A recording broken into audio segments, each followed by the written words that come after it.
Assalamualaikum warahmatullahi wabarakatuh. Kami daripada Kumpulan 4 akan membentangkan mengenai topik cabaran liberalisme dalam konteks masyarakat Melayu. Ini adalah ahli kumpulan daripada Kumpulan 4. Assalamualaikum warahmatullahi wabarakatuh. Nama diberi Nur Insyirah Irina binti Muhammad Zafaruddin. Assalamualaikum. Nama saya Muhammad Iqmal Hakim bin Hamdan. Assalamualaikum, nama saya Nur Izzatul Nabiha binti Zuan Haris. Assalamualaikum, nama saya Muhammad Adam Iskandar bin Hilaluddin. Assalamualaikum, nama saya Aisyah Nur Syakina binti Muhammad Nur.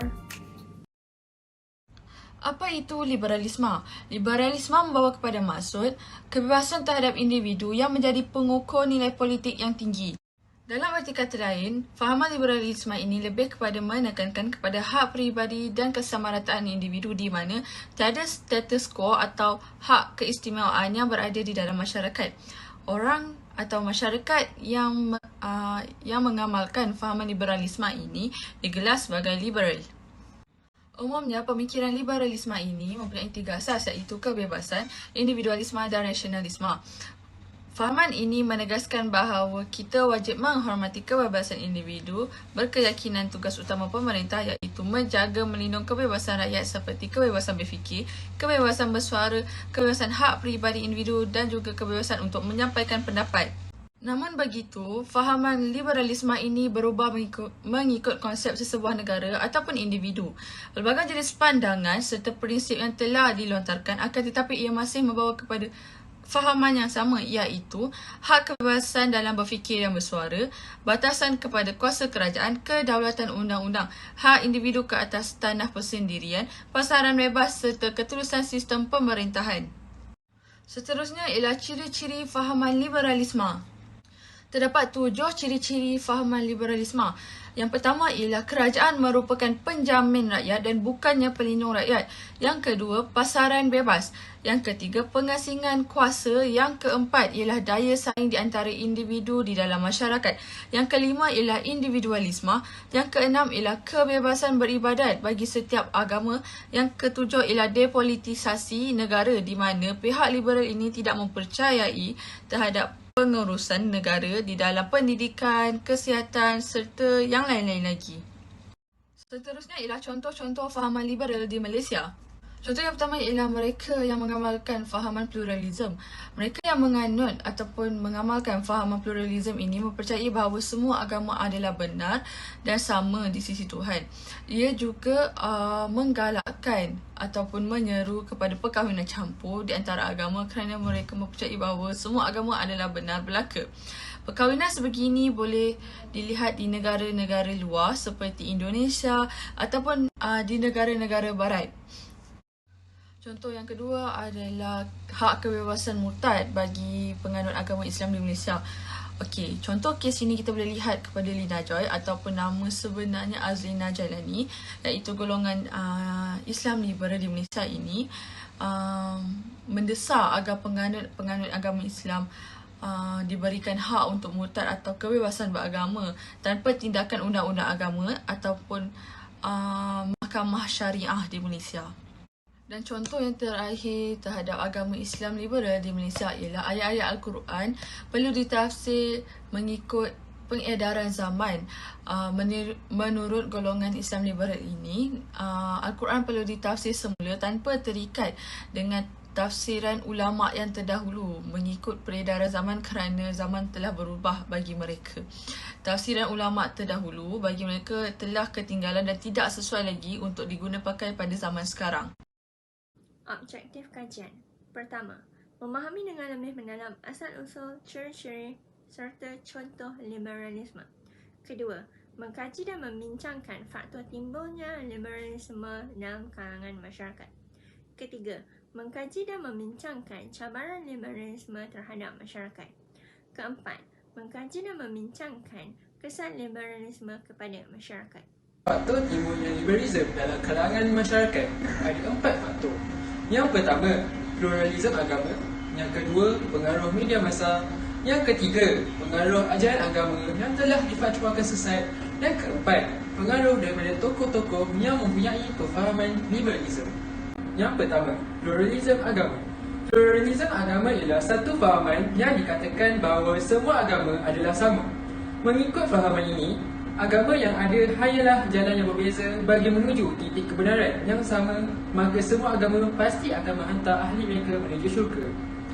Pluralisme agama ini berkembang apabila adanya unsur-unsur liberalisme meresap masuk ke dalam pemikiran masyarakat Islam di Malaysia. Liberalisme di Malaysia ini berkait rapat dengan liberalisme di Indonesia kerana wujudnya liberalisme di Malaysia mempunyai pengaruh daripada liberalisme di Indonesia. Namun itu, gerakan liberalisme di Malaysia tidaklah seberani liberalisme di Indonesia yang secara terang lagi bersuluh menggunakan perkataan liberal di pertubuhan-pertubuhan mereka seperti Jaringan Islam Liberal (JIL). Gerakan liberalisme di Malaysia bertiangkan kepada perjuangan hak wanita, hak asasi manusia dan juga pertubuhan-pertubuhan yang mendasari dialog antara agama seperti Christianity, Hinduism dan Sikh, juga Sister in Islam (SIS) dan lain-lain. Yang kedua, iaitu pengaruh media massa. Media massa merupakan teknologi yang terkini yang mempunyai kepentingan ia tersendiri bagi setiap individu bagi menyampaikan dan mendapatkan informasi terkini.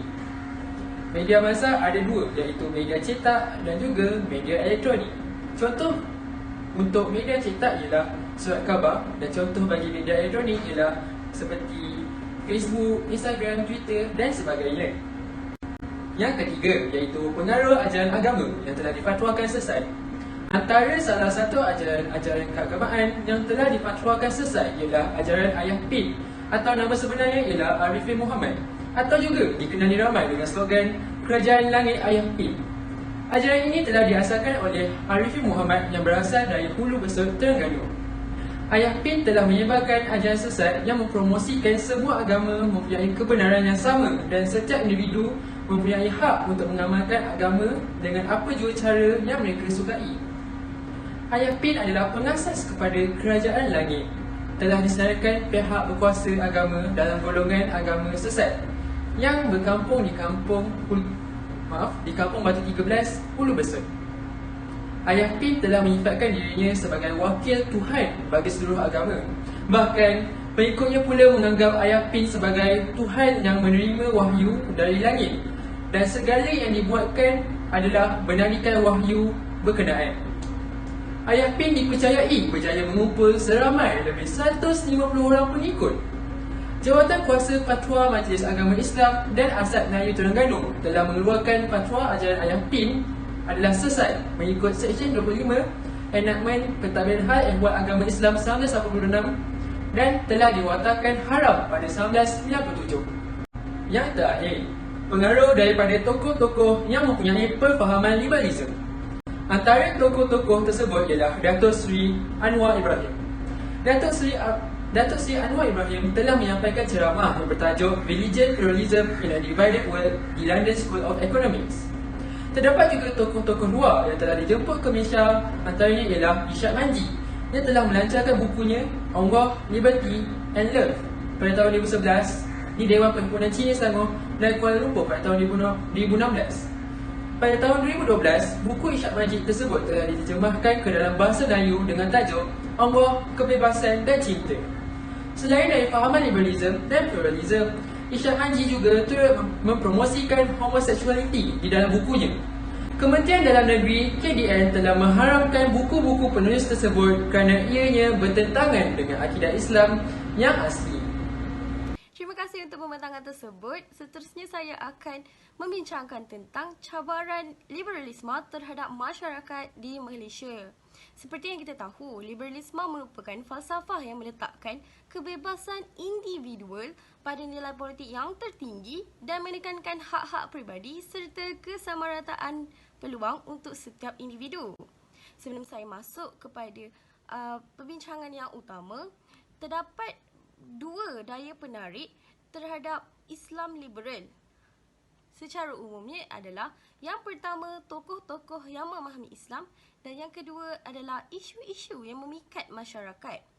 Antara isu-isu yang memikat masyarakat adalah toleransi dalam agama di mana mereka mempromosikan keharmonian yang bersandarkan agama Islam. Dan yang kedua adalah kemunduran, di mana mereka merasakan negara-negara Islam ini mundur kerana cara pemikirannya. Dan yang ketiga adalah berkongsi nilai sejagat. Dan yang terakhir adalah persamaan hak dan isu feminisme. Seterusnya, kita masuk kepada perbincangan utama, iaitu cabaran liberalisme terhadap masyarakat. Cabaran-cabaran ini utamanya disebabkan oleh perubahan fahaman ataupun cara pemikiran masyarakat. Cabaran yang pertama adalah kebebasan berfikir dengan memisahkan aspek agama dan norma kehidupan. Seperti yang kita tahu, aliran pemikiran liberalisme ini bercanggah dengan agama dan adat di negara kita, di mana setiap agama mempunyai prinsip-prinsip tersendiri, manakala norma kehidupan di negara kita pula sudah diterapkan sejak dahulu lagi berlandaskan adat negara.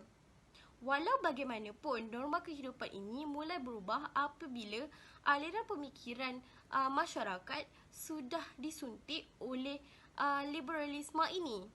Sebagai contoh, aliran pemikiran liberalisme ini menjadikan satu tindakan ataupun satu amalan yang mementingkan kebebasan individu, di mana ianya tidak berlandaskan ataupun tidak mementingkan prinsip agama dan pendapat adat.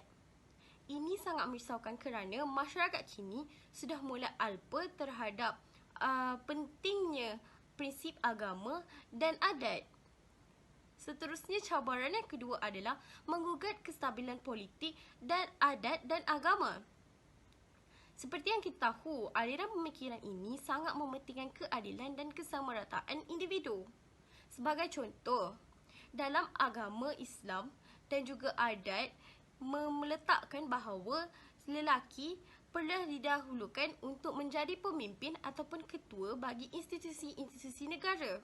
Walau bagaimanapun, aliran pemikiran liberalisme ini merasakan wanita juga berhak menjadi pemimpin ataupun ketua kepada institusi-institusi negara ini. Mereka merasakan keadilan kepada kedua-dua jantina ini sangat penting. Walau bagaimanapun, ini mungkin akan menggugat kestabilan politik, adat dan agama dan menyebabkan pelbagai permasalahan pada masa hadapan.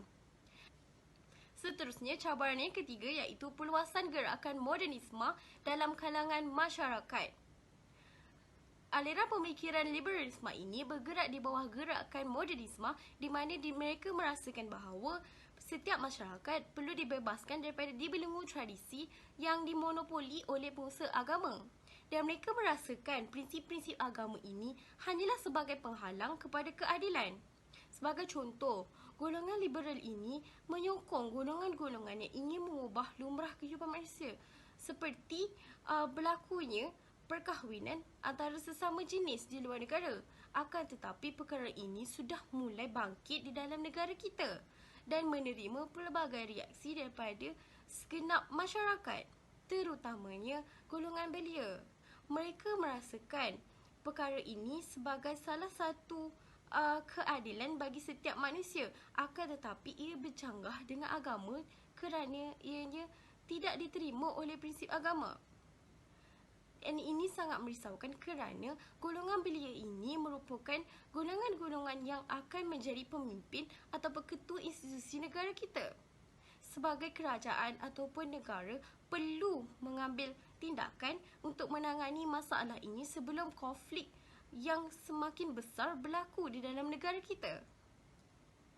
Dan akhir sekali, cabaran keempat iaitu penularan kebangkitan hak-hak kemanusiaan, di mana isu-isu yang hangat di luar negara seperti isu golongan LGBT dan feminisme sudah mulai masuk ke negara kita, di mana golongan-golongan ini bangkit untuk mendapatkan hak-hak mereka atas dasar kemanusiaan. Dan golongan ini disokong oleh golongan liberal kerana mereka merasakan golongan ini perlu mendapat keadilan dan kesamarataan dengan individu-individu yang lain. Akan tetapi, golongan-golongan LGBT dan feminisme ini adalah dicegah oleh agama kerana bercanggah dengan prinsip agama dan adat. Dan ini boleh menggugat politik, prinsip agama dan juga adat di negara kita. Semua cabaran ini perlu ditangani oleh pihak-pihak kerajaan supaya tiada permasalahan yang akan datang berlaku di negara kita. Sekian daripada saya. Terima kasih. Baiklah, seterusnya ialah kesan liberalisme terhadap masyarakat. Terdapat pelbagai kesan liberalisme terhadap masyarakat. Kesan yang pertama ialah sekularisme. Sekularisme ditafsirkan sebagai sebuah kepercayaan yang berasaskan akal dan logik tanpa perlu melibatkan sebarang kepercayaan dan agama. Mereka adalah golongan yang menolak secara bulat-bulat sebarang bentuk kepercayaan dan tidak bersetuju dengan segala ajaran yang ada di dalam agama. Golongan ini merasakan nilai manusia boleh berubah mengikut keadaan, ruang dan tempat.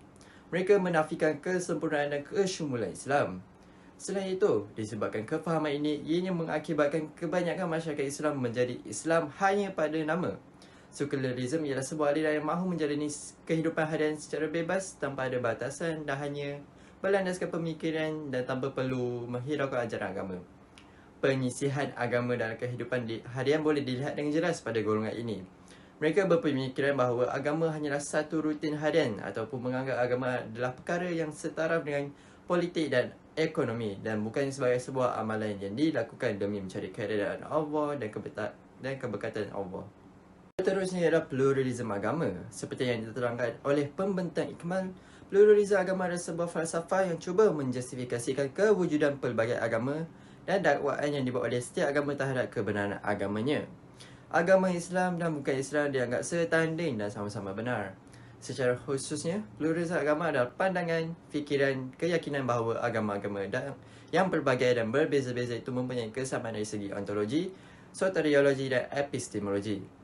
Golongan ini berpendapat bahawa umat Islam tidak boleh yakin bahawa agama Islam sahaja yang benar di negara ini kerana semua agama mempunyai satu tujuan atau pengakhiran yang sama, tetapi yang membezakannya hanyalah cara untuk menuju ke pengakhiran tersebut. Kesan daripada ini akan berlakunya peningkatan dalam kadar murtad apabila golongan pluralisme menyatakan bahawa bukan agama Islam sahaja benar dan bukan agama Islam sahaja mempunyai pengakhiran yang mutlak. Ini akan menyebabkan masyarakat Islam memandang serong agama Islam kerana beranggapan agama Islam mendiskriminasi agama lain dan mula untuk murtad ke agama lain dan menyebabkan isu murtad bukanlah isu yang berat di dalam Islam. Fahaman ini membolehkan sesiapa sahaja untuk berpindah agama termasuklah umat Islam kerana bagi mereka, kesemua agama adalah sama dan kesemua agama adalah benar. Golongan ini beranggapan begitu kerana mereka mensalah tafsir ayat Al-Quran dengan memberikan tafsiran mengikut fahaman mereka sendiri dan bukan mengikut tafsiran para ulama'. Kesan yang ketiga ialah ianya akan merosakkan akidah umat Islam. Kesan liberalisme secara umum dalam pelbagai aspek ialah dengan melemahkan keimanan dan menggoyangkan akidah serta keyakinan terhadap kekuasaan Allah SWT. Keimanan umat Islam semakin rapuh dan keliru dengan fahaman aliran-aliran barat berpunca daripada keraguan yang timbul terhadap Rasul, para malaikat, hari kiamat dan juga tidak memahami isi Al-Quran serta tidak mempercayai ketentuan qada dan qadar. Tambahan lagi, golongan liberalisme selalu menghalalkan yang haram. Penganut liberalisme tanpa memikirkan laknat Allah SWT menghalalkan perkara yang terang-terang sudah dinyatakan haram untuk dilakukan di dalam Al-Quran. Isu yang paling kuat dipertahankan oleh golongan ini ialah isu homoseksual dan LGBT. Mereka beranggapan semua ini adalah hak mereka sendiri dan mereka tidak memilih untuk menjadi seperti yang ditetapkan oleh Tuhan. Golongan liberalisme cukup lantang bersarajaki berkenaan aurat kerana bagi mereka, menutup aurat itu satu pilihan dan bukannya satu kewajipan kerana tidak semua selesa atau bersedia untuk menutup aurat. Disebabkan itu, mereka mula untuk memburukkan agama Islam dengan mengatakan agama Islam itu memaksa dan terlalu ketat. Selain itu, berlaku perubahan perwatakan individu dari segi berfikir, bertindak, gaya hidup. Akibat daripada pengasihan agama dan kehidupan, diri mereka akan merasa kosong dan tiada hala tuju kerana tiada asas yang boleh diikuti, yang menyebabkan pembangunan yang tidak seimbang. Kesan daripada kekosongan dalam diri dan jiwa, mereka akan terlampau bebas dan melakukan apa sahaja tanpa batas. Golongan liberalisme tidak akan kenal lagi mana yang salah dan mana yang betul kerana bagi mereka, semua yang logik pada fikiran boleh dilakukan dan tiada siapa yang dapat menghalang mereka.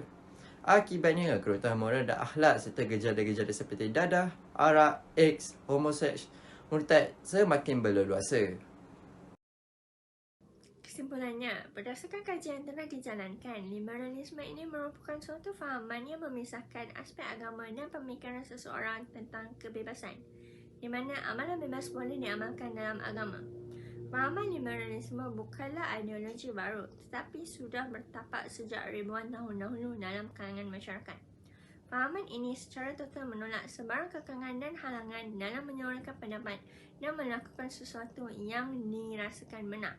Cabaran umat Islam dulu dan kini serta akan datang sentiasa menjadi polemik yang berterusan.